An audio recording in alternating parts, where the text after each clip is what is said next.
Hello and welcome to Unparliamentary Language, a podcast that wishes it could maintain exponential growth. And how are you, Rob? I'm very well, thank you. How are you? Yeah, I'm pretty good. Holding up with isolation. Now just me and my partner, like sharing a house, so that's quite nice. Also have a new job, so I think I've now joined you as someone who works in an NHS building, but remotely. Yes, precisely. It's an odd time to be starting a new job, I can imagine. It is a bit strange. Everything was like online, and not everything has quite been ready for various reasons. Although it does look like I've just got an email at 7:30 at night saying, "Here's your login details." So yeah. Right. So hopefully that means I can now get access to all the things. Awesome. Well, that's really good. Congratulations on all of that, and yeah, now you get to see the inside of the NHS like I do, and yeah, boy, is it a bit mad at the moment, but yeah, everybody's pulling together. It's really, it's nice to see everybody do their bit from wherever they are. There's a good spirit around everything, so yeah, that keeps your spirits up. We're doing things a bit differently this week. We've only got like the one headline, and I think we should just touch on this. And that is that Boris Johnson, our Prime Minister, has been admitted to hospital. Yeah, a huge story when it broke last night, just after the Queen's speech was made, the impromptu Queen's speech. Which is, I think it really hits home, doesn't it, that this virus affects every facet of people's lives. It doesn't matter how rich or how powerful you are.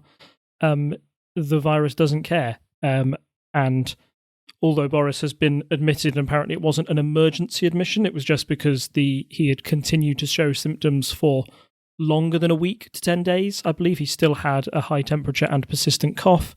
They sent him overnight just to see how he was doing, and he continues to run the country from there, although his second in command, which I'm going to sound bad for saying this, I only learnt this the other day, that we don't actually have an official deputy prime minister. Our last deputy prime minister was Nick Clegg. Yes, no. So this is the thing I've been discussing with some Americans online this week. Because we don't have a constitution in the way they do in the US, we don't have a clear line of succession. So obviously, if there is a deputy prime minister, he would normally take over. But as you say, the last one we had was Nick Clegg. We don't actually have a deputy prime minister right now, and this is a bit odd because I will find the link. There was a very good article I found about how we determine who's if the Prime Minister was incapacitated, who would take over. It's not as clear cut as it is in the US. I'd be fascinated to read that article, because you think, I know that the person who's taking over is Dominic Raab, who is currently Foreign Secretary, which is one of the more senior cabinet positions. However, you'd probably say off the top of your head that Rishi Sunak, or whoever is the Chancellor of the Exchequer, is probably the most senior cabinet position behind the Prime Minister. At least that's always been my interpretation, but maybe that's me just growing up in the Blair Brown years, where there was such a power dynamic there that Brown sort of was the de facto second in command, even if nobody officially put it down on a piece of paper. But Raab's got involved, and he led the press conference today, on Tuesday. But it's an area where the Foreign Secretary hasn't really been affected by COVID to the same extent that the Health Secretary would have, or indeed Michael Gove, who's been taking a lot of the press conferences. So it's interesting to see Raab suddenly appear halfway through lockdown. I wouldn't have put him necessarily at the top of my list of people who knows what's going on with coronavirus. And we're also talking about a man who was surprised to learn that France was across the sea from us, or all of those Brexit things. I think the quote which they've been using for a long time on Brexitcast was it turns out we're rather reliant on the Dover-Calais crossing, which is, I mean, that's a tactful way of putting it, I suppose. Yes. I've posted a link. I'll throw it in the show notes. But the key point about how our constitution works, the Prime Minister is actually a first among equals, and various powers are given to different cabinet positions. And there's a very lengthy article, but it's very thorough if you want to read through it. That was last updated in March this year from the Institute for Government, which talks about the various ways someone can be acting Prime Minister. Definitely worth a read. It's interesting because, as we've commented on before, we don't have a codified constitution in the UK, and that can lead to some weird edge cases where you might not suspect there to be a weird edge case. Yeah, certainly. I think this is unprecedented, isn't it? So it's bringing up all possible scenarios that you could have. I just, I think everybody wishes Boris well and hopes that he gets through the other side of this. It's horrible for anyone involved whose lives have been affected by this virus. So yeah, just passing best wishes on, I guess. Yeah, no, I mean, you may disagree with someone on their policies, but yeah, you see a lot of hateful things on Twitter at this time, and no one should, anyone lost to this is it's not a fun thing. We discussed this last week. Getting the infection is not fun for anyone, and dying is obviously not a fun thing. I don't know how else to phrase that, really. We don't want people to die, do we? No, I guess it changes the tone of the conversation, doesn't it? Because sometimes people will be, oh, lol, this is just a flu, which was kind of how it was viewed right at the start. And then everybody was kind of laughing that Boris Johnson said, oh, I shook hands with all these patients and I'm fine. And then he got the virus, which everybody was like, oh, stupid Boris. But he'll probably be fine, is what everybody's saying. Now he's actually gone into hospital and had a night over there. Everybody suddenly go, oh, goodness, this is something we should take seriously. If it can affect the Prime Minister, it can affect anyone. And nobody would have highlighted Boris Johnson as somebody who would have been potentially at risk. And I must stress again that, it wasn't an emergency admission. He is the Prime Minister, so it's only natural that they would probably take a little more precautionary measures than they would for the average citizen to make sure that he gets through this. Yeah, I mean, I have seen a kind of people saying things along the lines of, oh, well, they can't test all these members of the NHS. Why are they testing the Prime Minister? And I'm like, well, he is the Prime Minister. I don't I understand the sentiment and the frustration that's being expressed there, but he's the Prime Minister. That's like saying, why doesn't everyone in the NHS have bodyguards? Well, they're not the Prime Minister.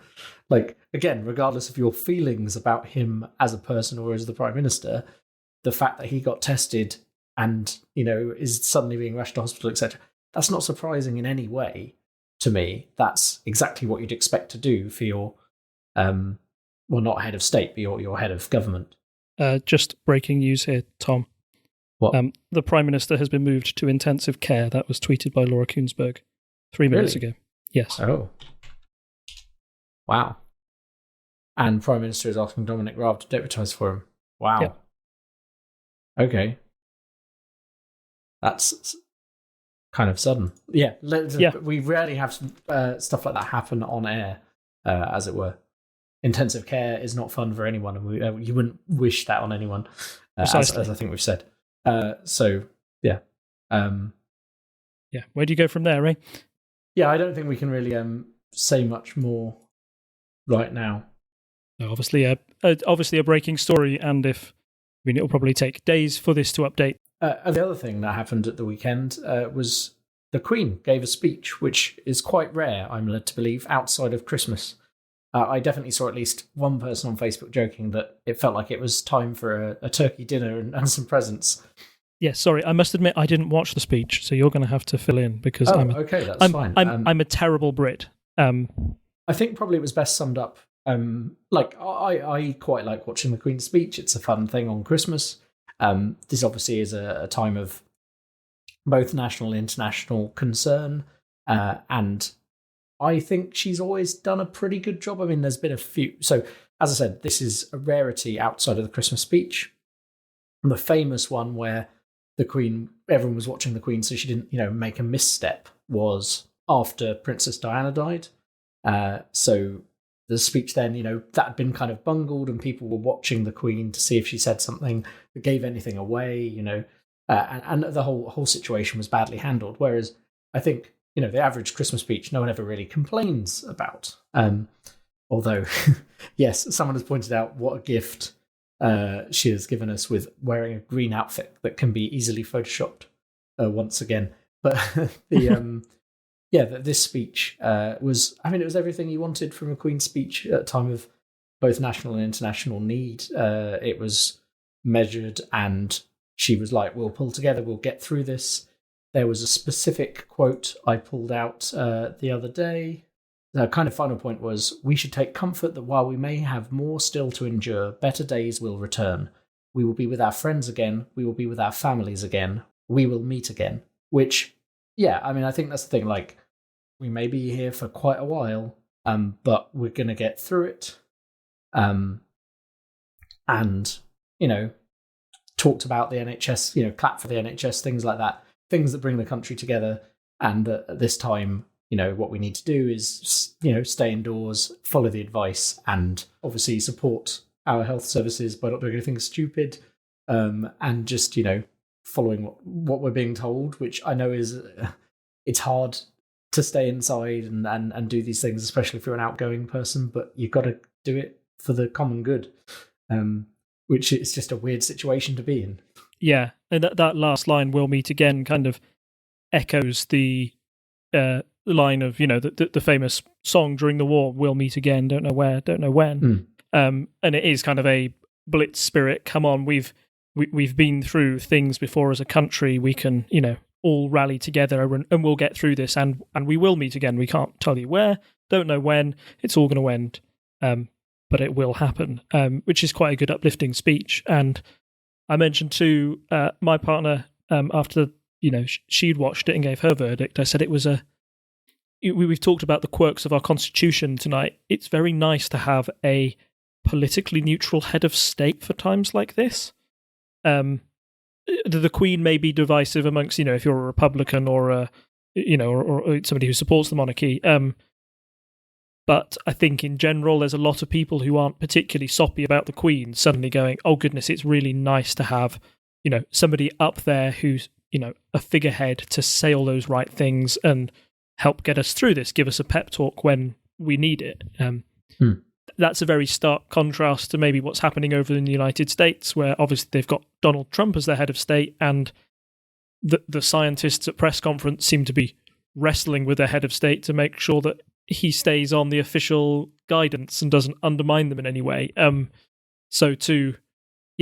It's just the monarchy has many, you know, ups and downs, and, you know, you can say bad things and good things about it, but I certainly think in this instance it played its part to a T.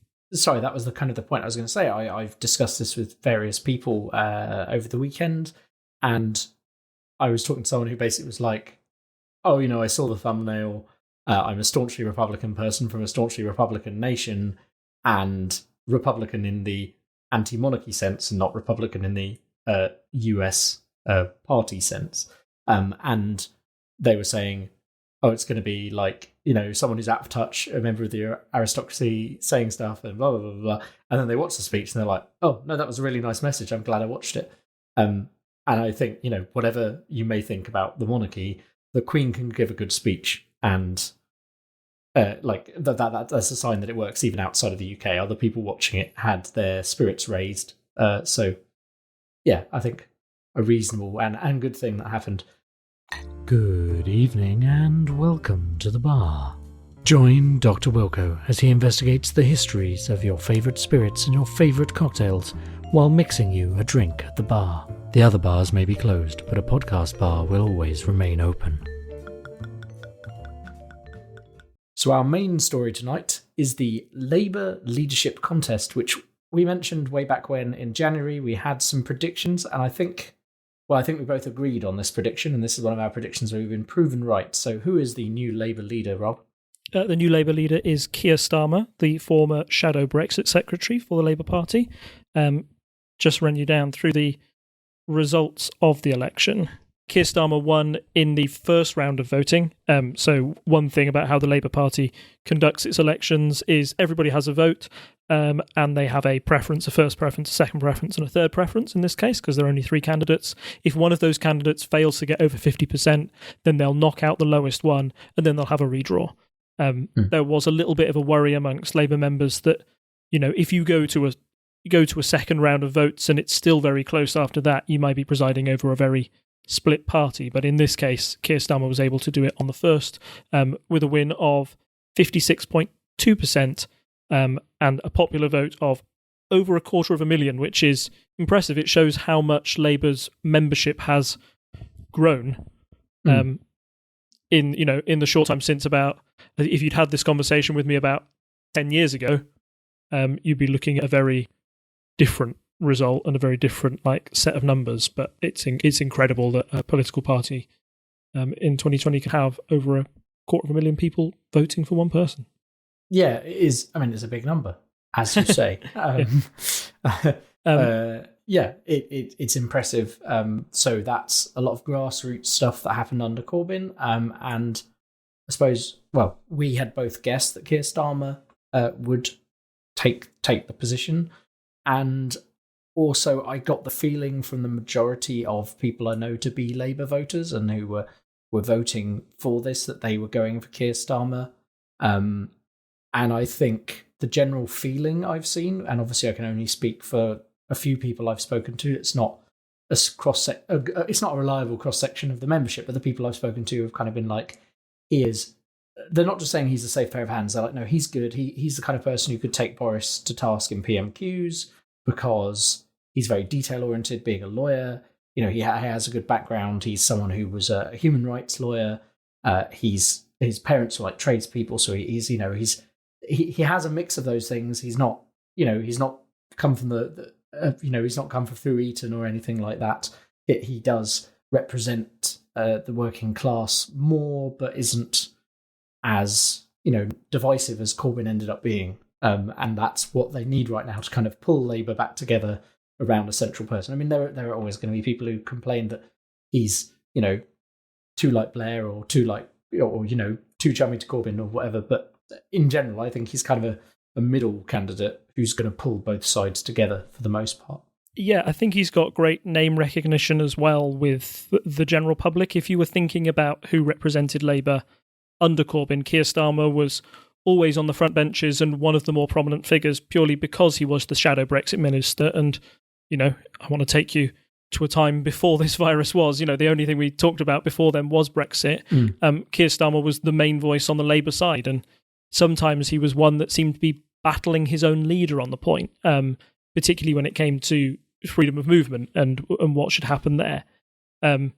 So I believe that he took the role that most leaders do, as in he was in the front benches of the party, but he was also distant enough from the core leadership that when the election happened in 2019 and Labour suffered such a big loss on that night, he really didn't hold much of the stigma or much of the blame for that. He could be a candidate who people could rally behind and say, let's form a new party in the image of this person rather than our old leader. That wasn't the case for the person who came in second place, Rebecca Long-Bailey, who was the sort of anointed Corbyn person who was going to take on Corbyn's mantle. I think we discussed this in earlier podcasts, but it was always a problem of Corbynism. I felt that it was so based around one man. Where do you go when that one man goes away? We've seen it with other parties as well. You could have a look at somebody like Nigel Farage, who was so crucial to UKIP, and when he left and formed his own party in the Brexit Party, people left UKIP in their droves because not only had UKIP had its fair share of problems, but people seemed to like Nigel Farage for whatever reason, or a subset of the British population do, and they would rather follow him, and they're not really bothered about what party he represents. Jeremy had this way that was able to persuade a large swathe of voters to join the Labour Party, but without his sort of political style and his longevity. I think he had one of the big things that appealed to people about Corbyn when he first rocked on the scene in 2015. Yeah, 2015 was when he was officially elected Labour Party leader. One of the big things that got people on board was that he'd been a long-standing Labour member who had always voted against sort of the worst Blairism bits, and Blairism was definitely out of fashion back then. Having this consistent track record is something that Corbyn could boast that Rebecca Long-Bailey couldn't. And although she was backed by Momentum, the same group that had been able to push Corbyn past the finishing post, she was unable to take any of that momentum into the final contest, and her final result of 27.5 shows that her push to become Labour leader never really materialised. Looking at some early polling, there was one poll taken from early February where it looked like it was going to be 50-50 between Starmer and Bailey, but she just seemed to fade away in those last few months as Starmer kind of became the man waiting to be crowned rather than having to have any sort of real threat from the people around him. So, yeah, it's a big change for the Labour Party. It certainly is the end of an era, and that's something I'd like to discuss with you later. But obviously, this later leadership change comes at a very odd time for the world in general. So I actually feel that Keir's job is not as difficult as it may be. The spotlight's going to be on him, but not on him as much as he'd been voted in normal times. He just has to appear competent, and I think, although has to be vigilant and call up errors in the government strategy where he feels necessary, I think it's more important than ever that the government keeps a united front. I don't think Keir's suddenly going to go off the rails and say, no, everybody can go outside, it's fine. Yeah. But he might have some things to say about the level of testing or something of NHS workers, or small things about how much you can roll things out to the general public.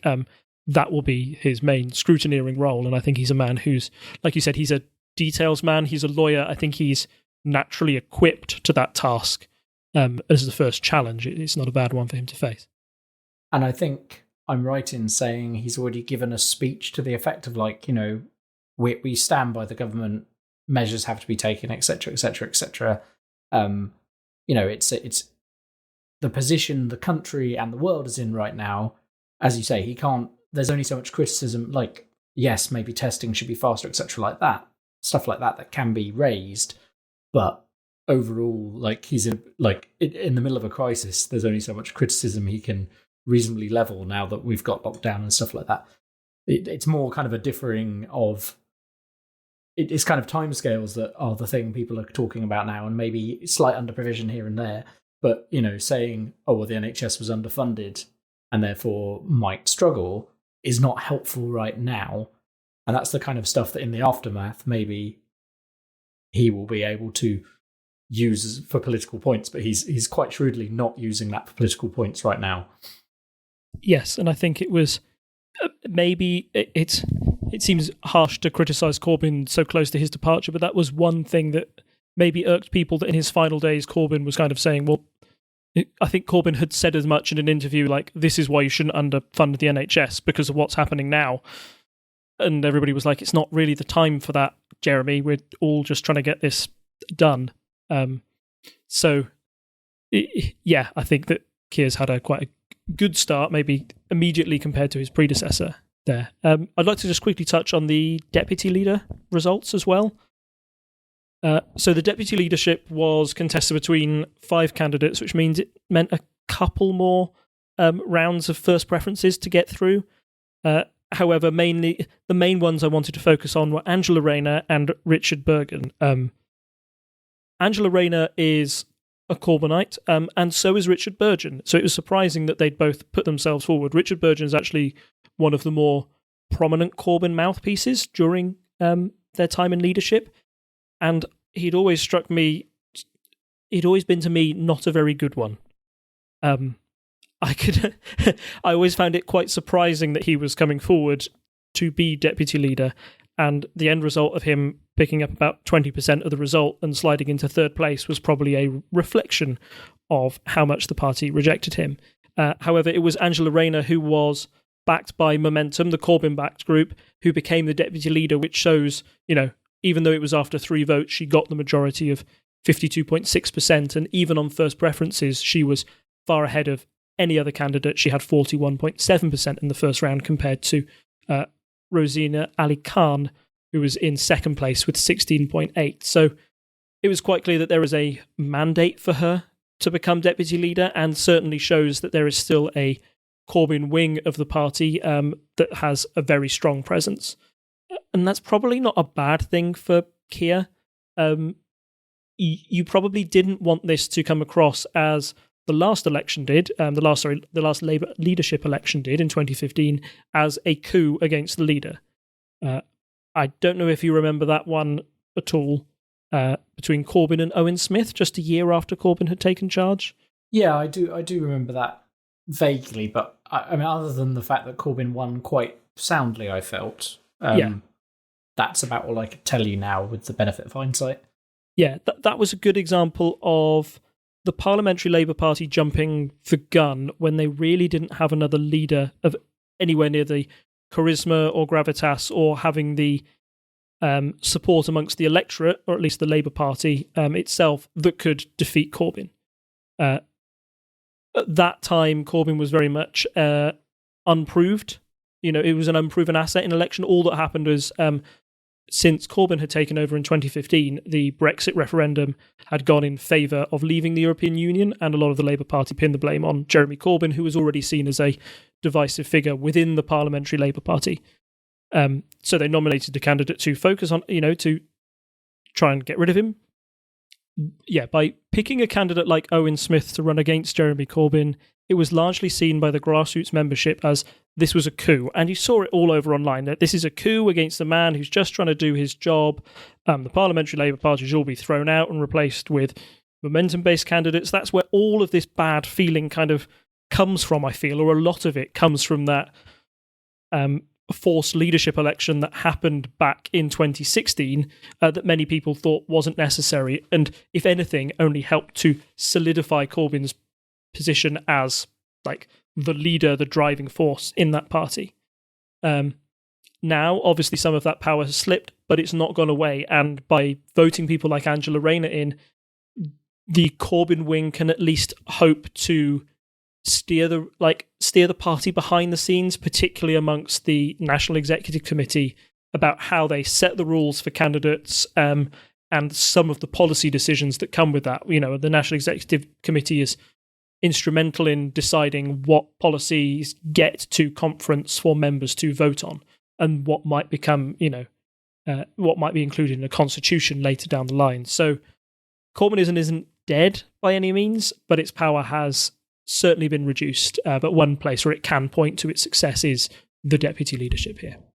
Do we want to have a look at the full list of the shadow cabinet? Maybe we don't need to read out every single person, but I think it's telling, as we've said, about Keir trying to pull Labour together after a fairly, after what some people considered a divisive period under Corbyn, and I think definitely divided the country if it didn't divide people within the party. You can see, all of those people who ran against him in the leadership contest have a position, as far as I can tell. There might be someone who dropped out very early on who doesn't. But, you can see Lisa Nandy, Emily Thornberry, Rebecca Long-Bailey, I think, or was it Preet Kaur Gill you mentioned? She ran for deputy leader. She came second in the deputy leader. So she's also in there as well. So there's quite a range. Is there anyone in particular you want to pull out? Well, I think when you're talking about people who did run, there was one person we mentioned, Jess Phillips, who was from more the right wing of the party, or was at least seen as somebody who might be able to recapture that working class vote in the north, and was she's right wing within the concept of the Labour Party. She's quite left wing in other aspects, but she would come from the right wing of the Labour Party. She was seen as one of these people who might be able to recapture the working class votes that Labour had lost in the 2019 election. She pulled out of the leadership contest earlier. Basically, she did it when she realised she wouldn't have enough MPs to nominate her to get her to the final competition. But she was still one that polled fairly well in the media and seemed quite well liked. And it was one that she was like an outsider for me. I thought, if her campaign gains enough momentum, she might be able to, get a challenge in, but it's more likely, as was the case in the end, that people went behind the Keir Starmer candidacy for fear of splitting that sort of kind of centre-right vote within the Labour Party. So I think Jess Phillips' admission from the list of people who've made it to the front benches is slightly odd. It might be that they're focusing her on a different role. I think she would make like a stonking mayor of one of the northern cities. You saw that with Andy Burnham, who lost against Jeremy Corbyn in 2015 and was seen as one of the rising stars of the Labour Party, who then became Mayor of Manchester and I think has done a really cracking job and been seen as incredibly competent up there. Likewise, Sadiq Khan, who was seen as one of the stars of the Labour Party, became Mayor of London, and I think that's done no harm to his chances of maybe becoming leader in the near future. So it might be that one of those roles is there for her, but her admission is a little odd. The only other thing to sort of mention about the shadow cabinet is not only that has he kept like the people who ran against him close, which is always a smart idea. You want people who are good leaders. You want competent people in your cabinet. You should never shun talent. That's always a bad idea. But who he has thrown out are probably the big cheerleaders for Corbyn. So gone is Diane Abbott, gone is John McDonnell, and so is Richard Burgon. All of them have left their roles on the front benches. They were probably the three people who were most closely associated with Corbyn, or the ones you'd always see on the media talking up Corbyn every way, shape or form. I don't remember any of them kind of saying, "Oh, I think our leaders got this one wrong." Compare that to figures like Keir was always there on Brexit matters to say, well, maybe we disagree on some things. Or if you think of the old deputy leader, Tom Watson came out and almost outwardly, said that Jeremy Corbyn had mismanaged the handling of anti-Semitism claims within the Labour Party. And that's quite bold to go out and talk against your leader. So all of those traditional cheerleaders have been gone, and that shows a big break from the last 5 years. The final one I wanted to point out is that there is a return to the front benches for Ed Miliband. Yes, I was about to post that in the chat. It's okay. You can eat a bacon sandwich now. The world is saved. I always think Ed was done a bit dirty back in 2015. I can talk about that election till the cows come home, but the short. I can't remember if you spoke to us at the time. Probably not. That's probably pre any of these podcasts. But I remember being sat there in a hotel in Manchester, having travelled up there for work and managed to do my proxy vote, emergency proxy vote via a friend. I was living in a very conservative constituency at the time, so I was not surprised at the result where I lived, but I think I was quite shocked by the overall result, and I think that was a surprising year, wasn't it? 2015, really. Yeah, it was meant to be a hung parliament, and to see Labour lose, a lot of people threw Ed Miliband out and said, "Oh, it's all his fault." And the Ed Stone, I don't know if you remember that, but yes. The pledges carved into rock was seen as one of the more comical moments, along with the bacon sandwich. But really, I always look back on that election as Ed Miliband being the victim of circumstance and political manoeuvring by David Cameron, who promised the Brexit vote, and you could say he almost sold the soul of the nation. Maybe that's a bit strong. To get power for the Conservative Party. He saw there was a real threat from UKIP of taking away a lot of Conservative votes, and the promise of a vote on a referendum, and the fact that you've just had 5 years of coalition, you don't want another coalition, do you? Was enough to tip their argument over the line more than it was a rejection of Labour's policies at that time. There's also a lot you can say at that time that maybe it was a rejection of Labour's insistence on keeping some austerity pledges, which is one thing that really has changed since 2015. We'll go on to talk about the legacy of Corbynism, but that is one thing that you could say is a failure of Ed Miliband's time in charge. But really, Ed Miliband didn't want to do much of the austerity politics. Ed was more of a let's spend more, but felt that the political climate wanted a sensible leader with pragmatic economic policies, because that's what had won it back in 2010. The great mistake of most general elections is that you always look to the one before for answers, and people have changed their minds since then. You can't just run the 2010 election again, like Labour tried to do, because you'll end up losing it for the whole new set of ideas and values that people have picked up by 2015. But I think on a personal note, I think Ed Miliband is a stonking politician, competent. His podcast. If you get a chance to listen to that, he also comes across as a lovely bloke and very down to earth as well. So it's nice to see a familiar face on those front benches, and I think that's a very smart move by Keir to get him in his top team early. So I suppose our final thing before we move on to our quick polls update there is where is the party going from here? I've posted a kind of a Guardian opinion piece on that, which is kind of like, oh, he's competent, Keir, but where are they going? Is this... I mean, I suppose maybe the question is, how progressive do you think the policies are going to be? I know I've seen some speculation from friends of mine that it will be a case of slowly build a platform based, because they know a lot of those policies that Corbyn had were popular.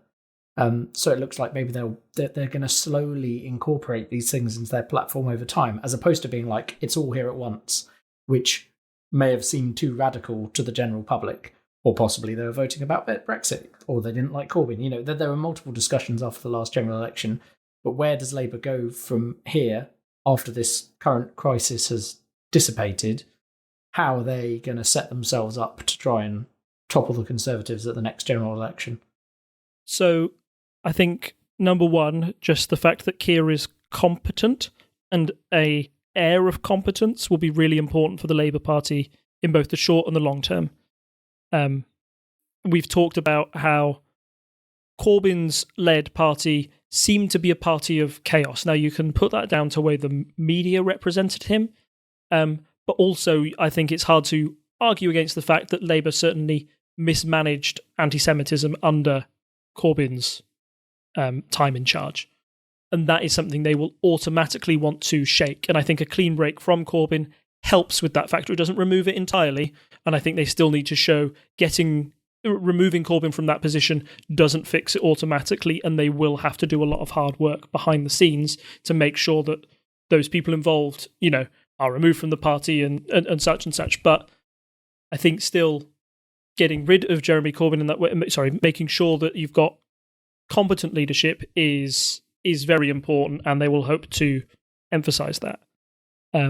Next, I think Keir has a better relationship with the media than Jeremy Corbyn did, and that will also play into their favour.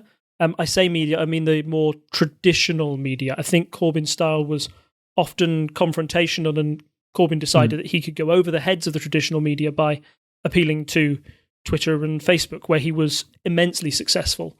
However, it did lead to, I would say, months and months of negative headlines towards Corbyn that certainly helped to build up a negative image of the Labour Party. Now, you could argue with a press in the Great Britain that naturally has more right-wing papers than it does left, that whoever Labour leader is going to get the same treatment. And you can say that, you can point to 2015 and have a look at the way Ed Miliband was treated by the papers.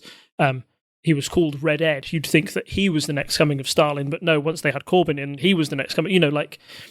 They will still emphasise these things, so I think it's unlikely that they will completely stop that act, but it'll be less vicious for Keir than it was for Corbyn. Talking about what really matters then with policy and the policies of the Labour Party, where do they go from here? With Starmer in charge, he's already positioned himself in opposition to austerity and said that Corbyn was right to position Labour as a party of anti-austerity. Now, you could argue that the Conservatives have also put themselves in that position. Boris Johnson and Jeremy Corbyn were almost competing with each other to see who could spend the most in the last general election. I think once we've got through this crisis, extraordinary spending measures are now in place that would outdo what Jeremy Corbyn proposed in his 2019 manifesto, that people are just accepting as normal, that have to happen. So it's interesting to see where the conversation goes from there after we have time to recover from the current crisis going on.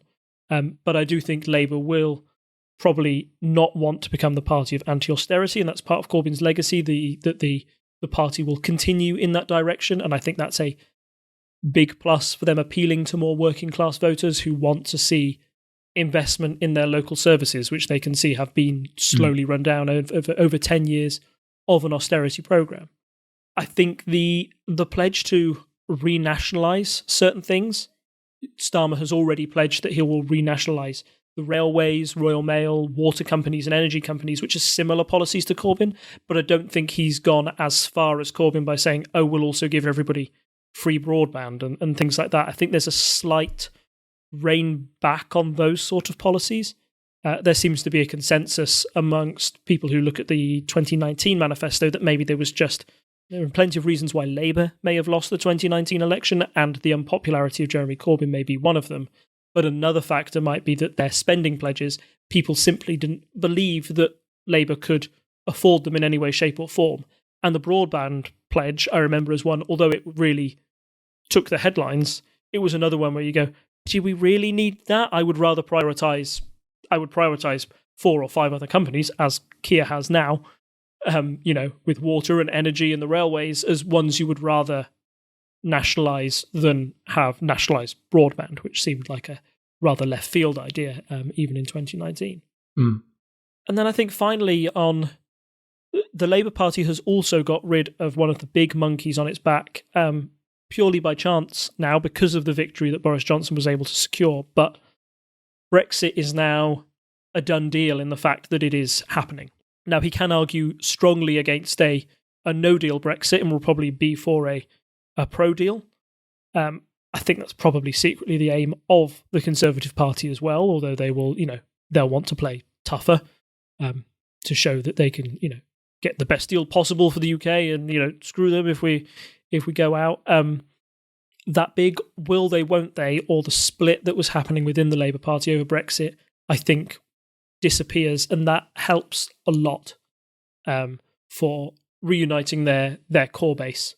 It puts an issue that they were obviously weak on and arguably quite divided on, that their policy was unclear for a lot of the time that Brexit was up in the air. There were still question marks about how pro or anti-Brexit both Jeremy Corbyn and the Labour Party were. Having the shadow Brexit secretary be your leader means that you're going to get competent Brexit leadership when it comes to talking about a deal, and that the party will likely be united behind your vision because you practically, you were the main leader of that, and you're not going to be undermined by what your leader's saying now because you're in charge. So I think, those are the main points I would pick out for a Starmer candidacy and his leadership. But we've got a lot of time to go, and you don't know these things until you get a general election to come along for people to voice their opinion. And that is a long way away. Yes. If you had a look, I'm pulling these off the top of my head, but recent YouGov surveys put the Conservatives well ahead of Labour. I think they were polling over 50%. Now, there are a number of reasons for that, probably primarily the fact that we are in a crisis and there is a rally round the flag effect that people do, and the fact that Labour didn't really have a leader and seemed like a bit of a political non-entity at this time, which quite rightly so. Labour doesn't really have much of a say about what's going on at the moment. They were leaderless practically for a lot of the time that Bojo was putting those policies in and the lockdown in. People look for people in power to give them guidance, so they were polling quite strongly. However, I noticed that in recent YouGov polls, numbers have started to creep back down for the Conservatives as potential mismanagement of the crisis or queries about NHS workers testing, things like that, start to crop up even more. People start to doubt that, and Labour now having a united front will only help their position in the polls. So I think you'll see that rise, and I don't think you'll see the big rise and fall that we had with previous polling. The big question now, I think, is how popular Keir Starmer can remain as the leader of his party. When you were always looking at opinion polls amongst the general populace about what they thought of Jeremy Corbyn as leader of the Labour Party, almost unanimously he came out with a net negative result. Now, he was lucky that he was up against Theresa May for the majority of his time in charge, who also had a net negative result amongst the general public. So people just generally had a negative view of their leaders. His big weakness was when he came up against Boris Johnson, who had a net positive. Even though he's a very polarising figure, Boris Johnson was largely seen as a boon and a good leader for the party in the sense that he was popular. That was kind of all it took to dethrone Corbyn, in a sense.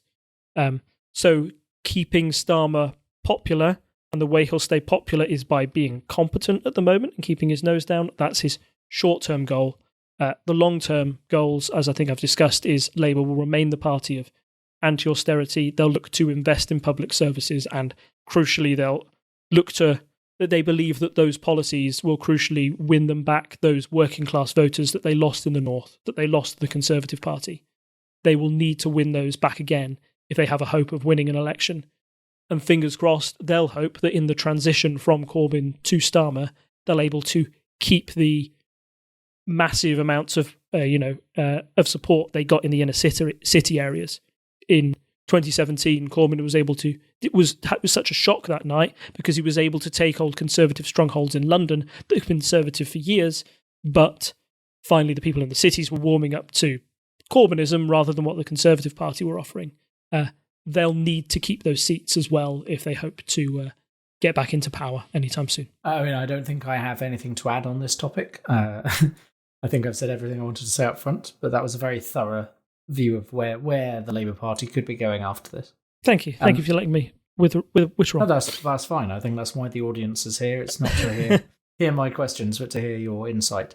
So, just before we go on to talking about the polls over in the US, which I think will be slightly different this week for reasons I'm sure you can guess, I wanted to just kind of put what is essentially an advert in here, but realistically, it's not been paid for. This is just, you may have noticed for a long time we've mentioned in our show notes that we had a recording engineer called Craig. For those of you who haven't joined in on a live stream of us recording, Craig is a Discord bot who screams "now recording" into your ears, and we have made fun out of on various podcasts across the TTSS network. And Craig has always been excellent, but I just want to kind of mention here that the developer of Craig is very responsive, excellent person who wrote this amazing bot that for $1 a month on Patreon was able to record multi-track stuff on Discord. Well, there's now a new bot called Ennuicastr, which you can find at ecaster.com, which I'll link in the show notes.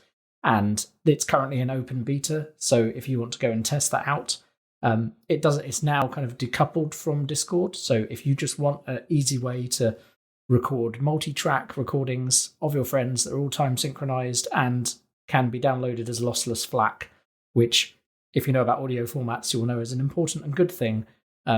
It's all high quality in modern formats. It's not like downloading lossy MP3s, and frankly, it's excellent. Go and test it out. The dev, as I say, is very responsive, has a Discord. You can go on and discuss any bugs you find. Normally responds in minutes if ever we've had a problem recording. And yeah, I think go and have a play with it in the beta, because you're going to want to.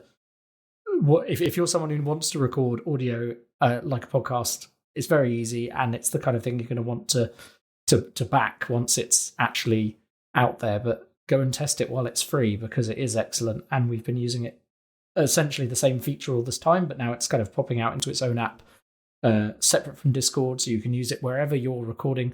It even has a built-in kind of voice client thing, so you don't actually need to be on Skype or anything. You do it all through the recording app. And frankly, it makes my life a lot easier editing, knowing that I'm going to download 2 tracks that are going to be perfectly time synced. So I just put them into whatever editing app I'm using at the time, and I just start editing away. Now recording. Sorry. That was my tribute to Craig. So I think without further ado, we're going to move on from that into our quick polls update. Over in the US, Biden was obviously leading the polls, but things have changed quite rapidly in the US as they did over here. So what's the situation now with regards to the primaries and all of that? The next presidential election in November will be between Donald Trump and Joe Biden. His approval rating has actually shot up, basically, from the end of March, from about 43% to 45%. And disapprove has gone down from about 53 to roughly 50%, which is fairly good. For him, I expected there to be suddenly a huge rise in disapproval if you think of how he's handled the crisis, but I think maybe that's just to show that many Americans are grateful that the president is finally taking it seriously. I know he changed his tone quite rapidly within the past 2 weeks. Since we last recorded a podcast, he's gone from downplaying it and say it'll all be over by the end of April, to I think the revised quote is the one I've been heard the most, is like, it will be good if we can avoid, if we can get under 100,000 deaths within the US, which is quite the change in rhetoric. Looking at his approval ratings during this time, I think will be one of the crucial factors to seeing how the election goes in November. We touched on it last time about how Trump's handling of this crisis, will define him as a president, and what gets through here. It's widely thought that the Democrats don't have to do much now, other than, don't make any big faux pas. They're not going to stay silent, but they're just going to allow the president to do his thing. Unless, I imagine, if the president suddenly says lockdown is over tomorrow, I think the Democrats will probably be, quite vocal against that. But in short, the way that Trump handles this crisis and the amount that either his approval goes up or down, I think will be probably one of the defining factors in November. We usually point at the economy, but the economy is going to be what it is after all of this. Trump wants economic stimulus, and as they've had to put into place, Congress, one of the biggest economic stimulus bills in the history of the United States to get people through this. If you have a look at unemployment in the United States, there was a scary graph that I saw where it just shows unemployment over time, and then all of a sudden 6 million people are unemployed on this graph, and it's by far the biggest unemployment spike that the United States has ever had in the history of the nation. Sorry, I just want to touch on that graph because I saw that doing the rounds. It was on the BBC website, taken from some US data, and the average, this is the sign-on for unemployment benefit in the US, the average has been around 350,000 people a week, and that's going back to like 1900. So you can see on this graph, they mark in all the recessions, and there's a small blip during recessions, depressions that have happened. And you're talking, in the tens of thousands. And this graph is like flat. And in that week, the week before that was 3 million, and the week up, and that week was 6 million. And it's shocking. It's never been that high, not even during the Great Depression. Admittedly, I think part of that is to do with how unemployment, I think there have been changes in how that works nowadays. It's like suddenly. It's a huge amount, and sheds, puts a big spotlight on America's support network that it has and the welfare state. And was it ever designed to cope with something like this?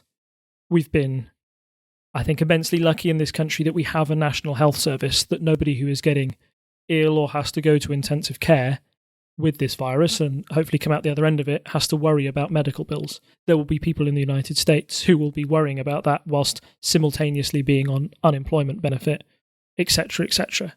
It seems like a very scary scenario to be in over there. And the way that Trump and the Democrats and the country as a whole will react to that, I think you might see quite a significant change once this is all over, or I hope there is, because it certainly is shining a big spotlight on some of those problems. So thank you, as always, Rob, for joining me and giving me your insight. I think, as usual, there's not much to say other than you can find us in all the usual places. You can go to parliamentary.observer, our website, to find all of the show notes. You'll find our show notes at parliamentary.observer/unparliamentary/314 for this episode. And of course, if you have some money to spare to go towards our recording costs and all of that, and hosting costs, go over to patreon.com/TTSS, where you can support all of our shows. We've started doing small adverts for other shows on the network across all of our shows, just to let you know what exists out there. So there'll be one of those at the end of this show for you to listen to. And obviously, adverts for Unparliamentary Language will be appearing on other podcasts. So hopefully we'll get some new listeners from that. So sharing our audiences among all our different podcasts. I don't think there's much else for me to say today other than it's good night from me. And it's a good night from him. Bye. Bye. Bye. Bye. Bye. Bye. Join Mike And Tom, for nerdy conversation with a multitude of guests on Hat of Many Things. Say hi, guys. Hi, guys. Hello. I'm Mark, a librarian and professional wrestling ring announcer. I cast League of Legends. Soteros Philbricato, best known for my work with White Wolf and Onyx Path Publishing on the World of Darkness. Hi, I'm Jason Carl. I'm the producer of V5 at White Wolf. Yeah, my name is Johanna Pettersson, I'm a Finnish game designer.